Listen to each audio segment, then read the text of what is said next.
जय माता दी। आप और आपके परिवारजनों पर माता रानी की कृपा सदा बनी रहे। इससे पहले की कथा सुनने के लिए और कमेंट्स करने के लिए आप सभी का बहुत बहुत आभार। आज सुनिए देवी भागवत पुराण में आगे का वृतांत। राजा सुरथ ने कहा, भगवान, अब भगवती जगदम्बा की पूजा अर्चना करने की विधि सभी प्रकार से मुझे बताने की कृपा करें। साथ ही पूजा विधि, होम विधि और मंत्र भी स्पष्ट करके बता दीजिए। सुमेधा जी कहते हैं, राजन सुनो, मैं भगवती की पूजा का उत्तम प्रकार बतलाता हूँ।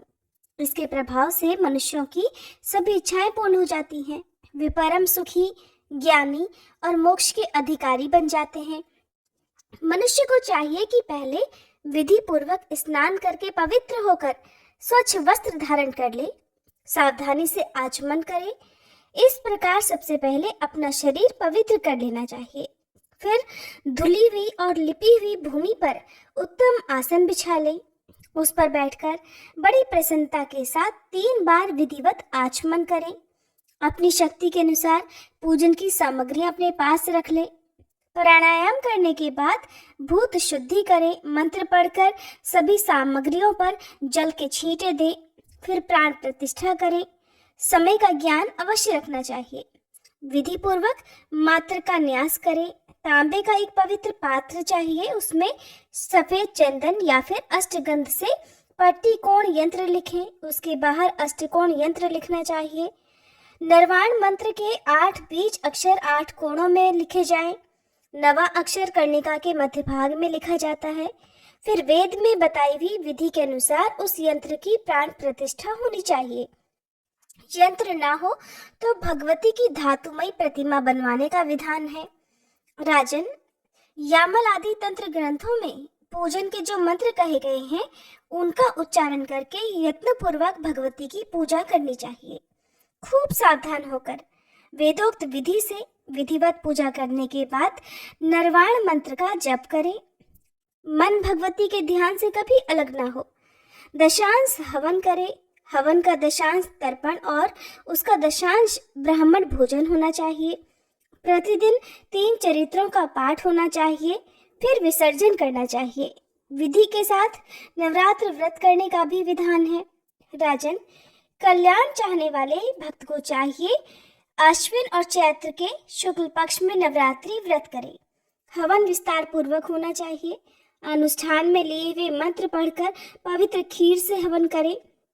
उस खीर में घी, चीनी और शहद मिला लेना चाहिए। उत्तम बिल्व पत्र से भी हवन होता है।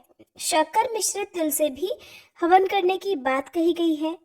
अष्टमी, नवमी और चतुर्दशी के दिन भगवती की विशेष रूप से पूजा होनी चाहिए। उस अवसर पर ब्राह्मणों को भोजन भी कराना चाहिए।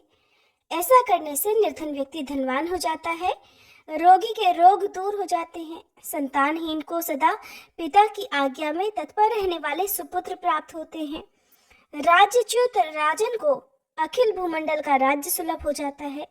भगवती महामाया की कृपा से शत्रु द्वारा पीड़ित व्यक्ति में ऐसी शक्ति आ जाती है कि वह उसे परास्त कर देता है। जो विद्यार्थी इंद्रियों को वश में करके भगवती की आराधना करता है उसे पुण्यमयी उत्तम विद्या मिल जाती है, इसमें कोई संशय नहीं है।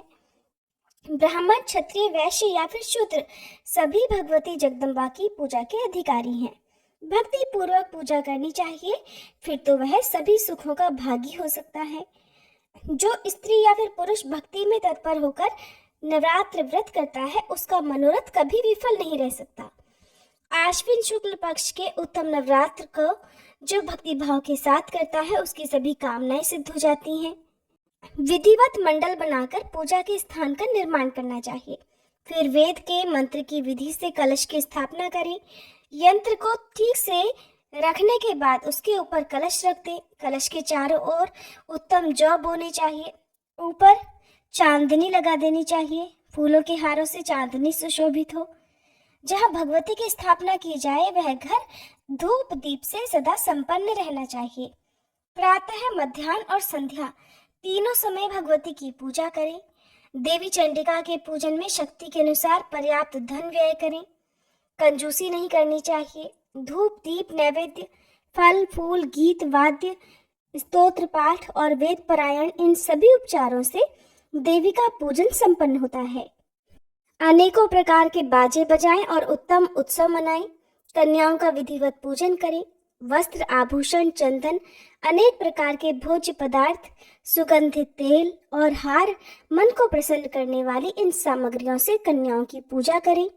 इस प्रकार पूजा की विधि संपन्न करके मंत्र द्वारा हवन करना चाहिए। अष्टमी या नवमी किसी दिन भी विधि के साथ हवन कर सकते हैं। फिर ब्राह्मणों को भोजन कराएं।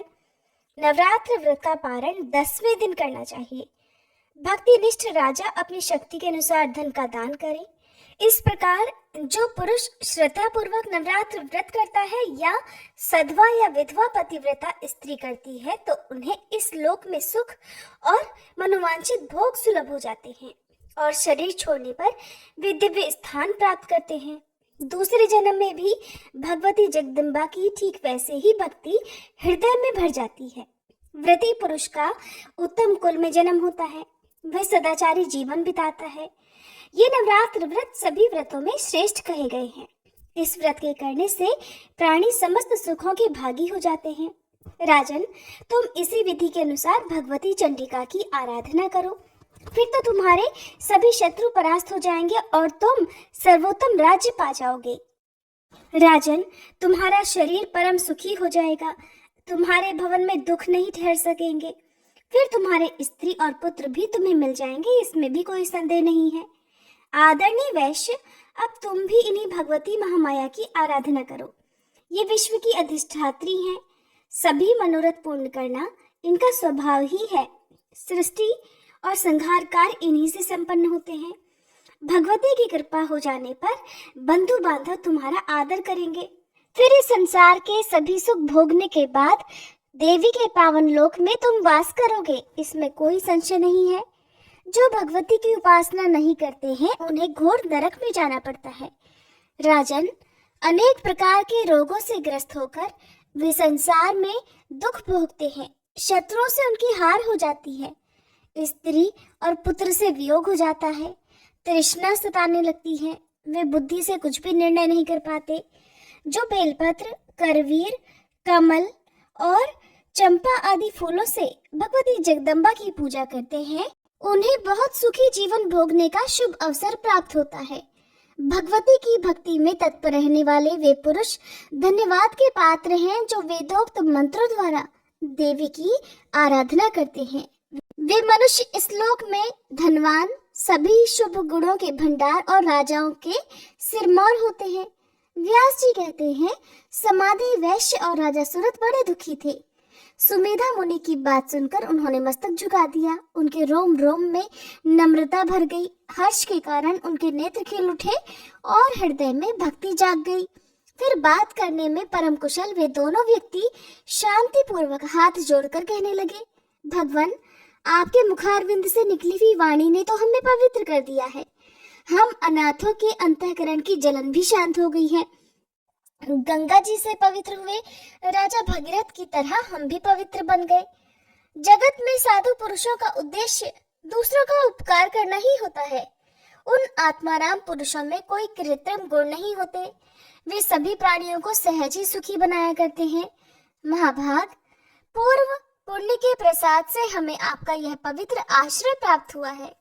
इसमें महान दुख दूर करने की क्षमता है।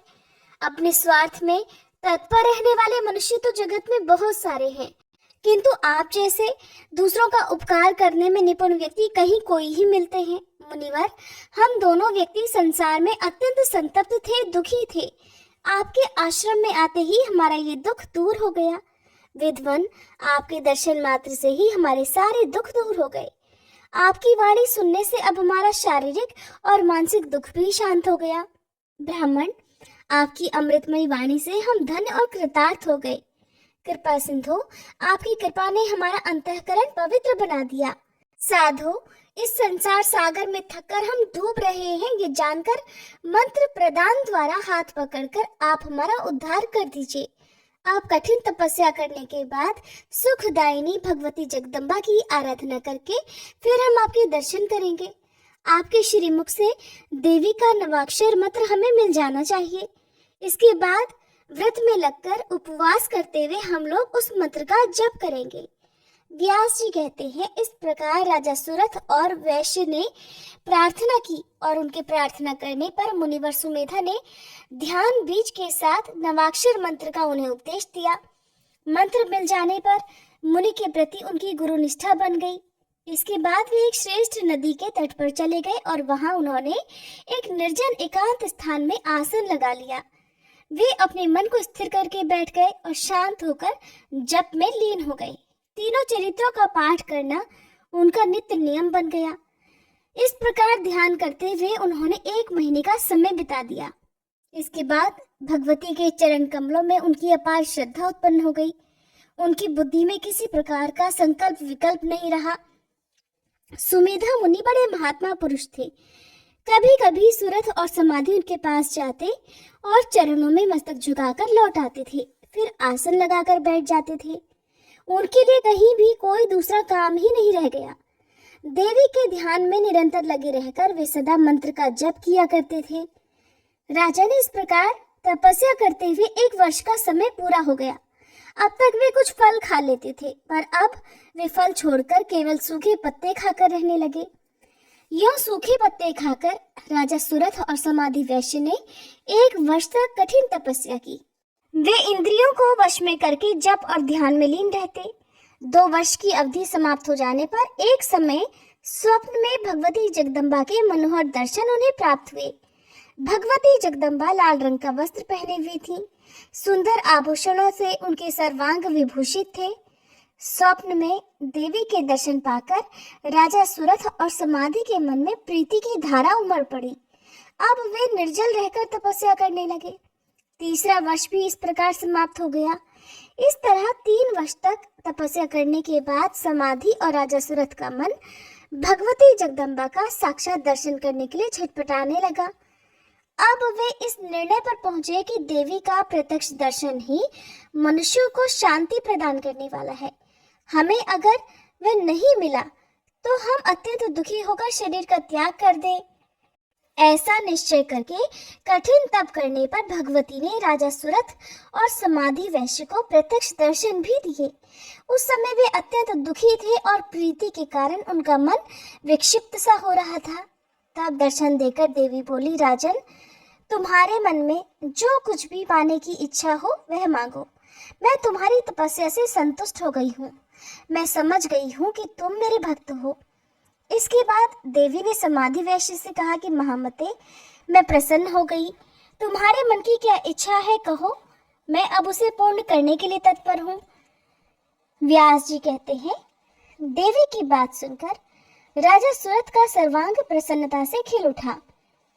उन्होंने कहा, अब आप बलपूर्वक मेरे शत्रु का वध करके उससे मेरा राज्य लौटाने की कृपा कीजिए। तब देवी ने राजा से कहा, राजन, अब तुम अपने घर लौट जाओ। तुम्हारे शत्रुओं की शक्ति समाप्त हो गई। अब वे पराजित होकर भाग जाएंगे। तुम्हारे मंत्री आकर खुद तुम्हारे पैरों पर गिरेंगे। महाभाग, तुम अपने नगर में जाकर सुखपूर्वक राज्य करो। राजन, 10,000 वर्ष तक अखिल भूमंडल का राज्य करने के बाद तुम्हारा ये शरीर शांत हो जाएगा। इसके बाद सूर्य के यहाँ उत्पन्न होकर तुम मनु के पद को प्राप्त करोगे। व्यास जी कहते हैं, उस समय पुण्यात्मा वैश्य ने हाथ जोड़कर देवी से कहा, देवी, मुझे घर, स्त्री और संपत्ति से कोई प्रयोजन नहीं। ये सभी मोह में डालने वाले, फंसाने वाले हैं। माते, आप तो मुझे बंधन से मुक्त करने वाला विशुद्ध ज्ञान प्रदान करने की कृपा करें। ये जगत असार है। मूर्ख और पामर जन ही इसमें फंसे रहते हैं। इसलिए तैरने की इच्छा वाले पंडित जनों के मन में इस संसार से विराग हो जाता है। व्यास जी कहते हैं, समाधि वैश्य ने भगवती महामाया के सामने खड़े होकर अपना मनोरथ प्रकट किया। उसके वचन सुनकर भगवती कहने लगी, वैश्यवर, तुम्हें अवश्य ही ज्ञान उत्पन्न होगा। फिर इस प्रकार राजा सुरथ और समाधि वैश्य को यह वर देकर देवी वहीं अंतर्ध्यान हो गई। भगवती के अप्रत्यक्ष हो जाने पर अर्थात अंतर्ध्यान हो जाने पर महाराज सुरथ ने मुनिवर सुमेधा जी को प्रणाम किया। इसके बाद घोड़े पर सवार होकर वे राजधानी को जाना ही चाहते थे कि इतने में ही उनके कुछ मंत्री और प्रजावर्ग वहां आ पहुंचे और हाथ जोड़कर सामने खड़े हो गए। वे नम्रता पूर्वक प्रणाम करने के बाद कहने लगे, राजन, आपके सभी शत्रु पापी होने के कारण युद्ध में मर मिटे। महाराज, अब आप नगर में विराजमान होकर अपना निष्कंटक राज्य भोगिए। ये शुभ समाचार पाकर राजा ने मुनिवर को प्रणाम किया, उनसे आज्ञा ली और मंत्रियों के साथ आश्रम से चल पड़े और शीघ्र ही अपनी राजधानी में पहुंच गए। पत्नी और बंधु बांधवों से पहले की तरह संबंध हो गया। फिर तो वे समुद्र पर्यंत सारी पृथ्वी का राज्य भोगने लगे। उधर वैश्य भी परम ज्ञानी बन गया। उसके मन में पूर्ण विरक्ति आ गई। वह जगत के जंजाल से छूटकर अपना ज्ञानमय जीवन बिताने लगा और भगवती के चरित्रों का गान करता हुआ तीर्थों में भ्रमण करने लगा। इस प्रकार भगवती जगदम्बा के परम अद्भुत चरित्र का वर्णन मैंने कर दिया। देवी की आराधना से राजा सुरथ और समाधि वैश्य को समुचित फल मिल गया, ये कथा स्पष्ट हो गई।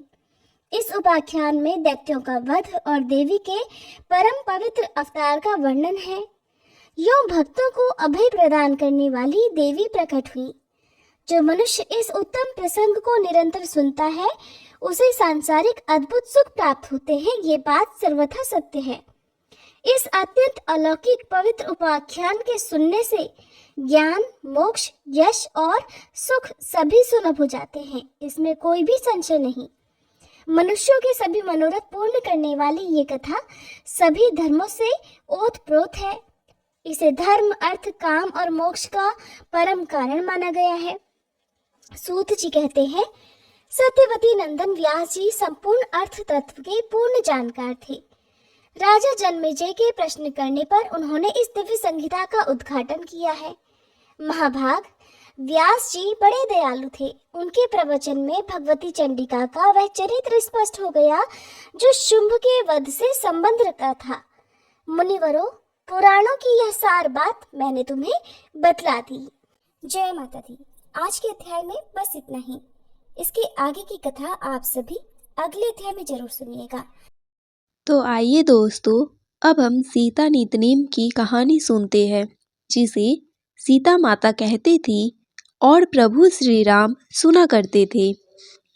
एक दिन श्री राम भगवान को किसी काम के लिए बाहर जाना पड़ा, तो सीता माता कहने लगी कि भगवान, मेरा तो 12 वर्ष का नितनेम है। अब आप बाहर जाएंगे तो मैं अपनी कहानी किसे सुनाऊंगी। तब श्री राम ने कहा कि सीते, आप कुएं की पाल पर जाकर बैठ जाना और वहाँ पर जो भी औरतें पानी भरने आएंगी उन्हें अपनी कहानी सुना दिया करना। सीता माता कुएं की पाल पर जाकर बैठ गई। तभी एक स्त्री आई। उसने रेशम की जड़ी की साड़ी पहन रखी थी और सोने का घड़ा ले रखा था। सीता माता उसे देखकर कहने लगी, बहन, मेरा 12 वर्ष का नितनेम सुन लो। पर वह स्त्री बोली कि मैं तुम्हारा नितनेम सुनूंगी तो मुझे तो घर जाने में देर हो जाएगी और मेरी सासू मुझसे झगड़ा करेगी। इसलिए उसने कहानी नहीं सुनी और अपने घर चली गई। लेकिन उसके घर जाते ही उसकी रेशम जड़ी की साड़ी फट गई। सोने का घड़ा मिट्टी के घड़े में बदल गया। सासू ने देखा तो पूछा, अरे बहू, यह किसका दोष लेकर अपने सिर आ गई है। बहू बोली, माँ जी, कुएं पर एक औरत बैठी थी। उसने अपनी कहानी सुनने के लिए कहा, लेकिन मैंने नहीं सुनी। शायद उसी का यह फल मुझे मिला है। बहू की बात सुनकर अगले दिन वही साड़ी और वही घड़ा लेकर सास कुएं की पाल पर गई। सास को वहीं पर सीता माता बैठी मिली तो माता सीता ने कहा, बहन, मेरी कहानी सुन लीजिए। सासू बोली, एक बार छोड़, मैं तो 4 बार कहानी सुन लूंगी। तब सीता माता बोली, राम आए, लक्ष्मण आए, देश के पुजारी आए, नित नीम का नीम लाए। आओ राम, बैठो राम, तभी रसोई जीमो राम। माखन मिश्री खाओ राम, दूध बतासा पियो राम। सुत के पल का मोठो राम, साल दुसाला पोठो राम, साल दुसाला ओढ़ो राम। जब बोलूं राम ही राम, राम सवारे सबके काम। खाली घर भंडार भरेंगे, सबका बेड़ा पार करेंगे। बोलो श्री राम जय जय राम। सासू बोली, बहन कहानी तो बहुत अच्छी लगी। फिर कहानी सुनकर सासू घर चली गई और उसकी साड़ी फिर से रेशम जरी की बन गई। मिट्टी का घड़ा फिर वापस से सोने के घड़े में बदल गया। बहू ने देखा तो कहने लगी, सासू माँ आपने यह सब कैसे किया? सासू बोली, बहू तू दोष लगाकर आई थी और मैं अब दोष उतार कर आ रही हूँ। बहू ने पूछा कि माँ जी वह कुएं वाली स्त्री कौन है? सासू ने बताया कि वह तो सीता माता थी। वह पुराने से नया कर देती है, खाली घर में भंडार भर देती है। वह लक्ष्मी जी का वास घर में कर देती है और मनुष्य की जो भी इच्छा हो उसे पूर्ण कर देती है। बहू बोली, माँ जी फिर तो ऐसी कहानी मुझे भी सुना दो। सासू बोली कि ठीक है तुम भी सुनो। फिर सास ने कहानी शुरू की। राम आए लक्ष्मण आए, देश के पुजारी आए, नित नेम का नेम लाए। आओ राम बैठो राम, तभी रसोई जीमो राम। माखन मिश्री खाओ राम, दूध बतासा पियो राम। सुत के पलका मोठो राम, साल दुसाला पोठो राम, साल दुसाला ओढ़ो राम। जब बोलू राम ही राम, राम सवारे सबके काम। खाली घर भंडार भरेंगे, सबका बेड़ा पार करेंगे। बोलो श्री राम जय जय राम। कहानी सुनकर बहू बोली, माँ जी कहानी तो बहुत अच्छी है। सासू ने कहा, ठीक है अब से हम इस कहानी को रोज किया करेंगे। अब सास बहू रोज सवेरे उठती, नहाती धोती और पूजा करने के बाद नितनेम की सीता माता की कहानी कहती। एक दिन की बात है, उनके यहाँ पड़ोस की एक औरत आई और बोली कि बहन जरा सी आँच तो देना। तो वह बहू बोली कि आँच तो अभी हमने जलाई नहीं है। पड़ोसन बोली, तो फिर तुम सुबह 4 बजे से उठकर क्या कर रही हो? तो उन्होंने कहा कि हम तो सुबह सुबह उठकर पूजा करते हैं, फिर सीता माता की कहानी करते हैं। पड़ोसन ने उनकी बात सुनकर फिर कहा कि सीता माता की कहानी कहने से तुम्हें क्या मिला? तब वे दोनों बोली कि सीता माता की कहानी कहने से घर में भंडार भर जाते हैं, सारे काम पूर्ण हो जाते हैं, मन की इच्छा भी पूरी होती है। पड़ोसन ने कहा, बहन अगर ऐसा है तब तो फिर मुझे भी कहानी सुना दो। तब बहू बोली कि ठीक है तुम भी यह कहानी सुन लो। राम आए लक्ष्मण आए, देश के पुजारी आए, नित नेम का नेम लाए। आओ राम बैठो राम, तपी रसोई जीमो राम। माखन मिश्री खाओ राम, दूध बतासा पियो राम। सुत के बल का मोठो राम, साल दुसाला पोठो राम, साल दुसाला ओढ़ो राम। जब बोलू राम ही राम, राम सवारे सबके काम। खाली घर भंडार भरेंगे, सबका बेड़ा पार करेंगे। श्री राम जय जय राम। पड़ोसन ने इस कहानी को सुना तो कहने लगी, बहन कहानी तो बहुत अच्छी लगी। अब वह पड़ोसन भी नितनेम सीता माता की कहानी कहने लगी। कहानी कहने से सीता माता ने पड़ोसन के भी धन के भंडार भर दिए। देखते ही देखते अब तो पूरे मोहल्ले में नितनेम की कथा चल पड़ी और हर किसी की मनोकामना पूर्ण होने लगी। हे सीता माता, जैसे आपने उन सभी के भंडार भरे वैसे हमारे भी भरना। कहानी कहने वाले, सुनने वाले और हुंकार भरने वाले सबके भरना। सभी प्रेम से बोलिए सीता मैया की जय। बंसी शोभित कर मधुर नील जलद तन श्याम, अरुण अधर जनु बिंब फल नयन कमल अभिराम।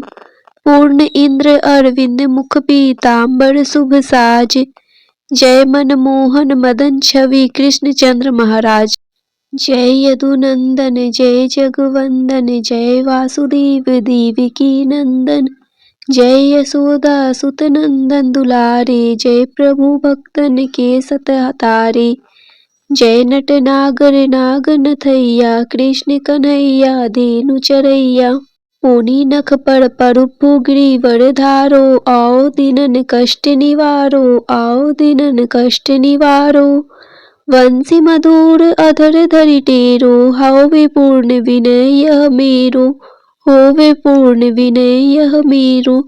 आओ हरि पुनि माखन चाखो, आज लाज भारत की राखो। गोल कपोल चिंबुक अरुणारे, मृदु मुस्कान मोहिनी डारे, मृदु मुस्कान मोहिनी डारे। रंजित राजीव नयन विशाला, मोर मुकुट वैजंती माला। कुंडल श्रवण पीत पट आछे, कटि किंकिनी काछ निकाछे। नील जलज सुंदर तनु सोहे, छवि लखी सुर नर मुनि मन मोहे। मस्तक तिलक अलग घुंघराले, आओ कृष्ण बांसुरी वाले। करी पय पान पूत नहीं, तारियो अकब कागा सुर मारियो। मधुवन जलत अग्नि जब ज्वाला, मैं सीतन लखत नहीं नंदलाला। सूरपति जब ब्रिज चढ़यो रिसाई, मसर धार वारी वरसाई। लगत लगत ब्रज चहन बाहायो, गोवर्धन नख धारी बचायो। लखी यशोधरा मन भ्रम अधिकाई, मुख मह चौहद भुवई दिखाई।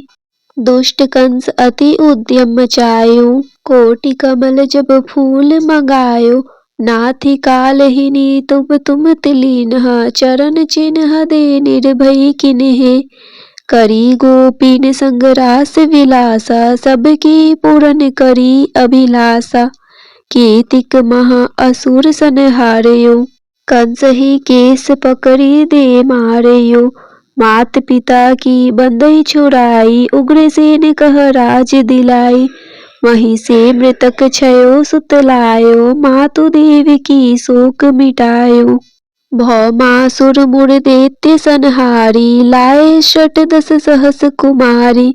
दे भीमहि तृण चीर संहारा, जरा सिंधु राक्षस कह मारा। असुर बकासुर आर्दिक मारियो, भक्तन के तब कष्ट निवारियो। दीन सुदामा के दुख डारियो, तंदुल तीन मुठ मुख डारियो। प्रेम के साग विंदुर घर मांगे, दुर्योधन के मेवा त्यागे। लखी प्रेम की महिमा भारी, ऐसे श्याम दिन हितकारी। भारत के पारथ रथ हाके, लिए चक्र कर नहीं बल थाके। निज गीता के ज्ञान सुनाए, भक्तन हृदय सुधा बरसाए।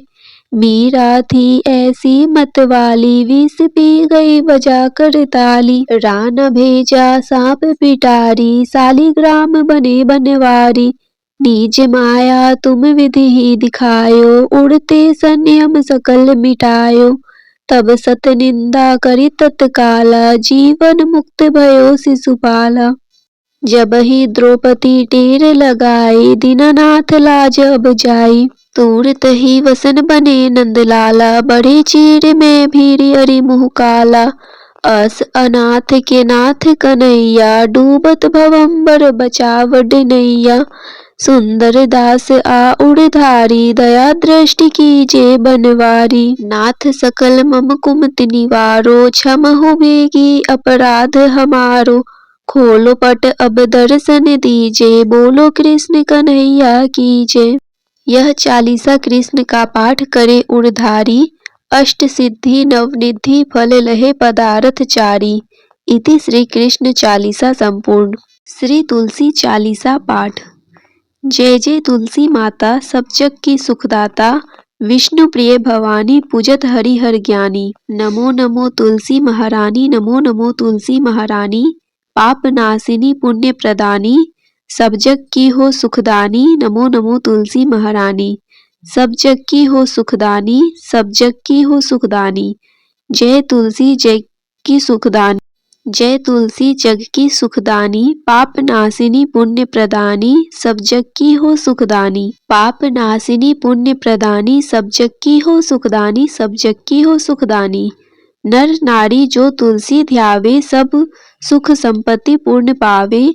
लक्ष्मी रूप धरो तुम माता, विष्णु प्रिय भव भवदाता। घर में तुलसी रहे निरंतर, होए न दरिद्रता का अंतर। कृपा दृष्टि जब तुम कर देवी, सब विपदा पल में हर लेती।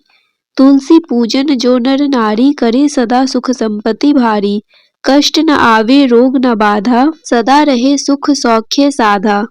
तुलसी माता की महिमा न्यारी, महिमा गावे वेद पुरानी। राम नाम को करे प्रचार, भक्तन को दे भव से पार। जो कोई तुलसी चालीसा गावे, भक्ति भाव से शीस नवावे। उसके घर सुख शांति आवे, कृपा तुम्हारी सदा लहावे। तुलसी माता की सदा करो वंदना, शीस नवाए। तुलसी माता की सदा करो वंदना, शीस नवाए। कृपा दृष्टि मुझ पर रहे, संकट दूर भगाए।